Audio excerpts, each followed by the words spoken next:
In a peaceful village surrounded by rolling hills and red gold soil lived a young girl named Amara. She was small, quiet, and often overlooked, while other children ran through the fields or followed elders to learn the ways of the world. Amara spent her days in solitude, wandering near the hills. People whispered that she was strange. Her eyes lingered too long on the sky. She listened too deeply to the wind, and sometimes she seemed to know things no one had told her. Her mother warned her constantly, "Do not go beyond the third hill. Beyond it lies the forbidden place. No child must ever cross it."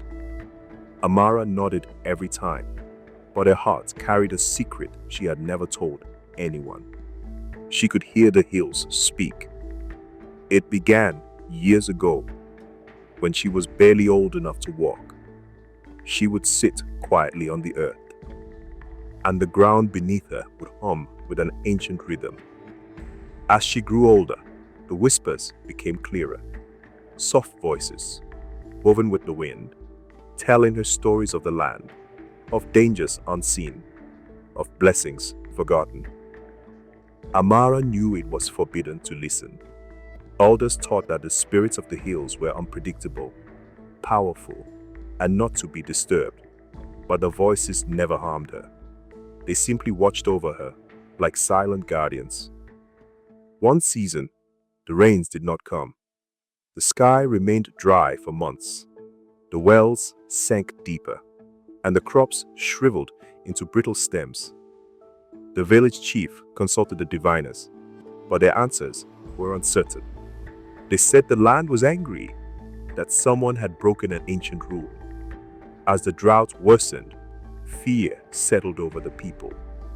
Animals fled the fields, children cried from thirst, and arguments broke out every day.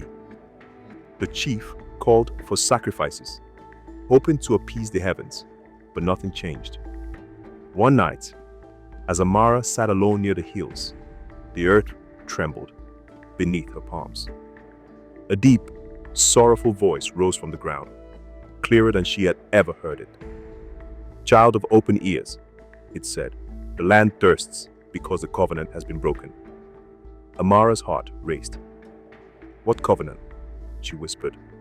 The voice replied, slow and heavy. "The sacred spring beneath the third hill was sealed generations ago. It was meant to open only in a time of great need, but the key has been lost. Without the spring, the land cannot breathe." Amara swallowed hard. "What must I do?" The ground grew still.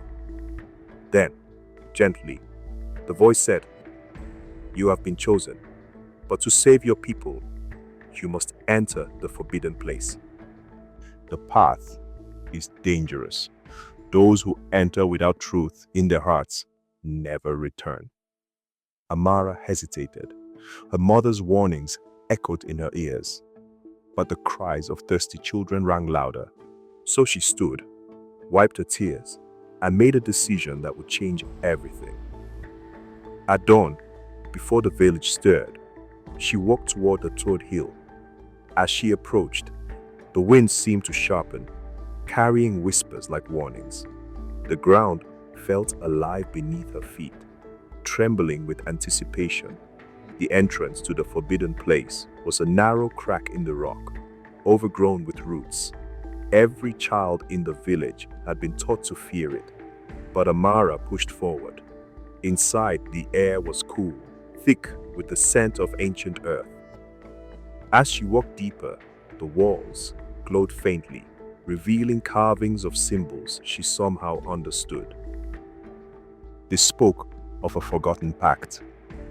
Long ago, the ancestors sealed the sacred spring to protect it from greedy hands. Only one with a pure heart and a listening spirit could open it again. Amara placed her hand on the markings. The ground hummed in response. Suddenly, the cavern shook. A low rumble echoed through the chamber, and from the shadows emerged a guardian. A figure shaped from stone and soil towering over her. Its eyes glowed with molten gold. "Why have you come?" it asked, voice trembling like thunder. Amara's knees grew weak, but she stood tall. "My village is dying. The land is crying. I came to open the spring." The guardian studied her, its gaze piercing. "You know this place is forbidden. Only one with truth in their hearts may proceed. Tell me, what is your greatest fear?" Amara's breath caught. She had many fears: losing her mother, disappointing her village, walking into danger she did not understand.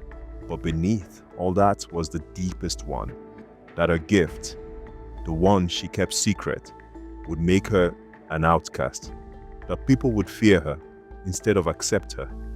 "My fear," she whispered, "is that the voices I hear will make people think I am strange, that they will reject me, that I do not belong."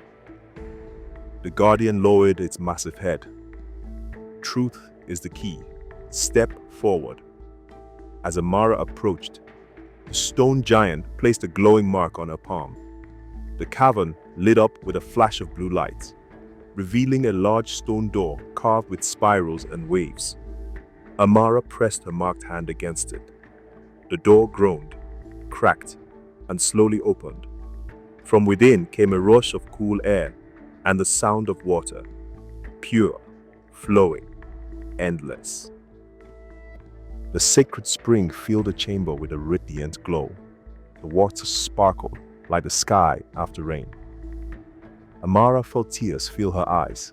She cupped her hands, lifted water to her lips, and felt its life spread through her like warmth. Then she filled the gourd she carried and hurried back through the cavern. When she emerged from the forbidden hill, the sky was already bright. Villagers spotted her and gasped. Her mother ran forward, fear and worry warring on her face. "Amara, where have you been? That place is forbidden." Before Amara could explain, elders approached, anger burning in their eyes. "You have broken an ancient rule," one shouted. "But I did it for us," Amara replied, lifting the gourd. "The land told me how to save us." At first, the elders scoffed, but when she poured the spring water onto the dry earth, the ground shimmered. Moisture spread through the soil, and tiny green shoots burst from the cracked surface. Gasps rippled through the village. The chief knelt, touching the new sprout with trembling hands. "Where did you get this water?" he asked. Amara met his gaze. "From the sacred spring." "I listened when the land spoke." Silence fell, then murmurs, then a whisper spreading like wildfire. "She hears the earth. She saved us. She is chosen."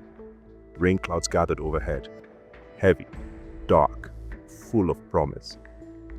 As the first drops fell, people wept with relief, lifting their hands to the sky. The chief placed a hand on Amara's shoulder. "You broke a rule, but you restored a covenant. Sometimes, the brave must walk where others fear to go." Amara looked toward the hills.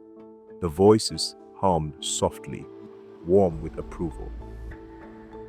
For years, she had carried her secret like a burden. Now, it felt like a gift. The rains returned, crops flourished, and the village prospered. Amara was no longer the strange, quiet girl. She became the guide, the listener, the bridge between her people and the land. And so, the tale lived on. Courage is not the absence of fear. It is the strength to act in spite of it.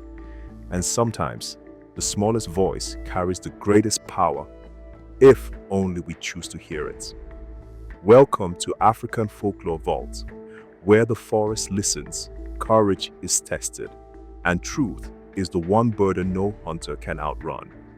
If Kofi's journey moved you, hit subscribe to follow more powerful African folklore and cinematic tales. And don't forget to like, comment, and share this story. Your support helps the forest whisper new legends.